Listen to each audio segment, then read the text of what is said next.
So I almost crippled myself twice in the gym on Monday, and I'm going to give you 3 key valuable lessons that you can learn from it. So to paint a picture for you, I get in the gym, I start doing my deadlifts, everything's feeling good. My gammy back's not too sore, and I'm feeling I've got a big single in me today. Everything's moving good on the lighter sets, so I sort of abandon the session plan. I head towards going for a top single of 250 kilos, which is the best I've done in close on 2 years since I had my stem cells in my back. And I done 245 a few weeks ago, so 250, very realistic. However, 5 minutes before that, I'm doing all my plyometrics and my warm-up. The last exercise off that is box jumps, and I do 3 sets of 3, and on the 3rd jump off my final set, I'm a wee bit tired.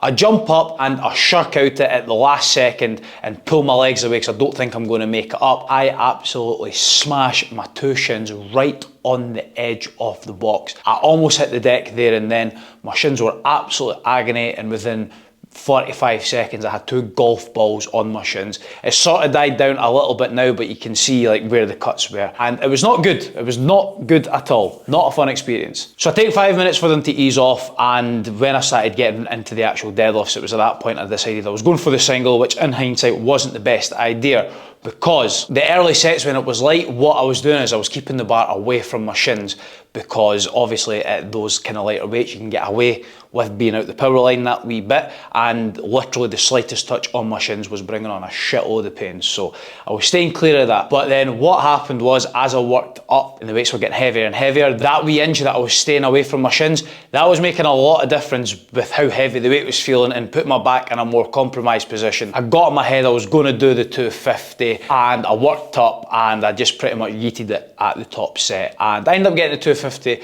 which I suppose was quite good, but obviously it was at the expense of having a bit of a sore back afterwards. So I suppose this even wasn't going to be one of the lessons, but obviously just don't do that. Just be a wee bit more sensible than I was there. But there is actually 3 key things that I want to highlight to you for you to take away from that day. First of all, as much as it would be nice to have ideal preparation for every session, and especially your really heavy ones, you don't always necessarily need it to go in and have an absolutely cracking training session and be extremely strong. So to put it into context, at the weekend before it, I had been away over in Dublin and I was competing in a BJJ competition and had been cutting weight that week, and I'd just been feeling overall just tired and a bit sort of run down just from training and working, all that type of thing. And I'd cut my weights back last week. I'd been cutting a little bit of weight, and obviously I went and fought the tournament on the Saturday, long day travelling, and came back Sunday, had a wee rest, and then I was in the gym first thing on Monday morning. I wasn't expecting to be strong in the slightest, but it just goes to show you that sometimes that can happen, and that doesn't mean that you should always just be like, oh, I'm not going to put any effort into my preparation and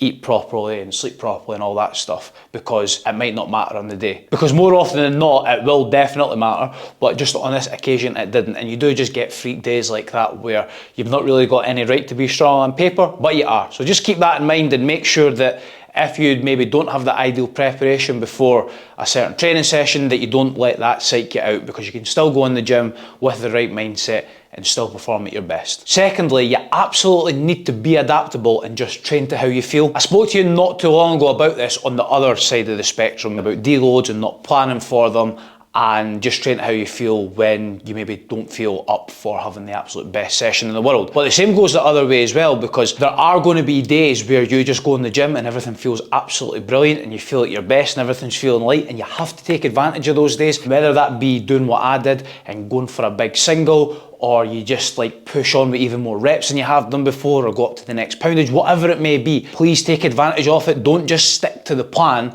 just because that's what's there. There are no guarantees when that amazing day is going to come around again. And I go through this with clients as well, where obviously I plan things out and I try and get them performing at their best on certain days, but at the end of the day, sometimes there is just no predicting when these things are going to happen. And I encourage them, if you go in and you're just picking everything up like an absolute feather, just push on and just like take advantage of it and go and do whatever it is in whatever context of their training is, a big single or extra reps or whatever. So be adaptable and have your plan in place, but don't be scared to deviate from the plan if it's going to benefit you. And lastly, and maybe most importantly, even when things go a little bit tits up, find a fucking way to get it done. The lumps of my shins were getting sore from just my trousers sitting on top of them. That's how actually fucked that they were and how swollen they were. I found a way to make it work. And this is a bit of a grey area as a coach, because obviously I can be a bit of a hypochondriac with my own clients and with myself.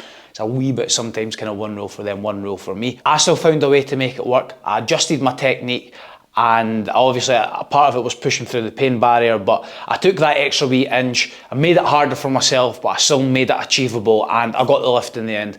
And for me personally, with my mindset, I would much rather have it a little bit more awkward and uncomfortable, but still get the success in the end, rather than being like, oh, I couldn't do it because of this, or couldn't do it because of that. And I know a lot of people will happily take the easy way out and hide behind the excuse, but even when it gets difficult, and even when you've got things getting in your way, whether it be something physical, something mental, just find a way and don't look for a reason why you can't do it, because I had 2 fucking golf ball sized reasons on my shins. I found the one way that I could do it, and that needs to be your mindset about just finding that way to win, and whatever your version of win is, if it's something in the gym or something elsewhere around your training or in life. I suppose the 4th bit of advice would be just be confident and don't shite out your final box jump so that you avoid the sore shins in the first place. But anyway, I'm sitting here now, a 250 deadlifter again, with a crippled back and as a grappler and not just like a strength trainer. So I'm really happy. It's the lightest body weight I've been sitting at for a while as well, so set me up for the rest of a good week. And if you want to set yourself up for the rest of a good week, after you watch this video, make sure that you get on all my stuff in the description, like my social media, like my DIY coaching program shite that's also linked down there.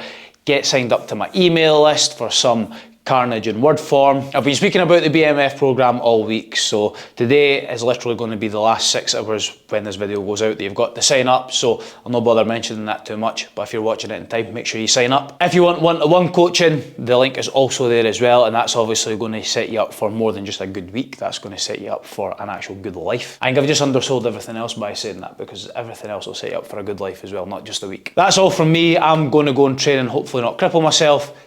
Catch you all in the next one.